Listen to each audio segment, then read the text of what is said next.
샬롬. 오늘 하루도 주님의 은혜와 평강 안에서 주어진 삶을 감사함으로 누리시기를 소망합니다. 함께 나눌 말씀은 로마서 15장 22절에서 33절이고 30절에서 32절 읽겠습니다.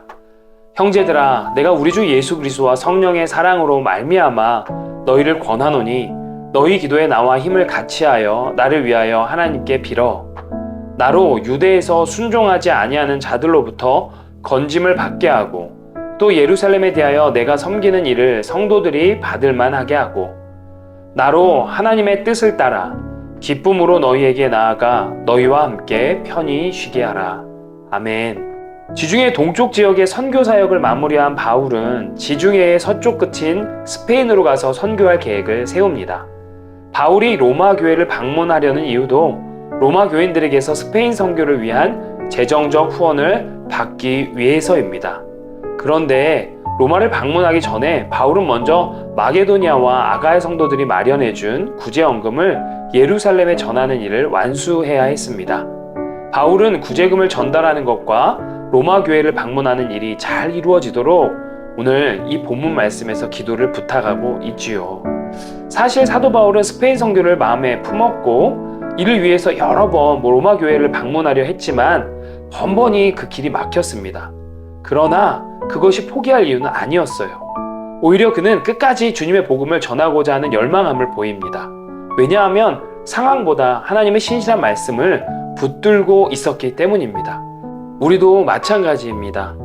아무리 교회와 하나님의 나라를 위해 품은 개인의 계획 혹은 우리 공동체의 계획이 잘 되지 않는다고 하여서 낭망하거나 포기하지 말고 하나님께서 우리에게 주신 신실한 말씀들을 기억해내는 은혜가 있기를 소망합니다. 하나님의 말씀은 또 다른 말로는 약속이에요. 하나님의 약속은 여러분 힘이 있습니다. 왜냐하면 하나님은 결코 그 약속을 어기지 않고 신실하게 지켜가시기 때문입니다. 내가 원하는 방법과 내가 바라는 시간이 아니라 하나님의 방법과 하나님의 시간에 이루신다는 거죠. 우리 이 믿음 구해보자는 겁니다. 내가 급한 것이지 하나님께서 급한 것이 아닙니다. 우리의 눈에 보이지 않을 뿐이지 하나님께서는 지금도 신실하고 치밀하게 한치의 오류도 없이 일하고 계심을 믿기를 소망합니다. 이어서 서로에게 기도를 부탁하고 서로를 위한 기도를 멈추지 않는 것이 얼마나 중요한지 우리가 기억해야 될 줄 믿습니다. 능력이 아무리 많아도 물질이 넘쳐 흐른다 하여도 학벌 좋고 출중한 외모를 가졌다 하여도 그리고 심지어는 세워진 계획이 아무리 치밀해도 우리의 그 어떠한 것으로 힘으로 이룰 수 없는 일들이 너무나 많다는 거예요. 우리는요, 생각보다 할 수 있는 일이 많이 없습니다. 반드시 하나님의 개입과 도우심이 필요한 것이죠. 이것은 개인의 삶은 물론이거니와 공동체에도 똑같이 적용되는 겁니다. 그래서 기도는 가장 적극적인 겸손의 표현 방법인 것입니다. 기도를 통해서 우리의 무능함과 연약함을 고백하고 100% 하나님을 의지하는 거죠.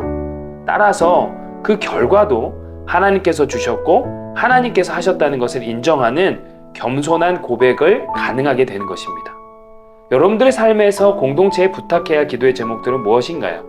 그리고 여러분들께서는 공동체로부터 부탁받은 기도를 기억하고 또 기도하고 계신가요? 여러분, 아무쪼록 우리가 간구하고 바라는 것보다 우리 가운데 역사하신 그 능력대로 더 넘치게 채우실 하나님을 더 의지해 봅시다. 그리고 하나님을 믿는 믿음으로 미리 찬양과 경배와 영광을 돌려봅시다. 하나님, 오늘도 신실하게 저와 여러분들의 삶 가운데 일하고 계심을 믿습니다. 여러분들 참 소중합니다. 우리 다음 시간에 만나요. 샬롬.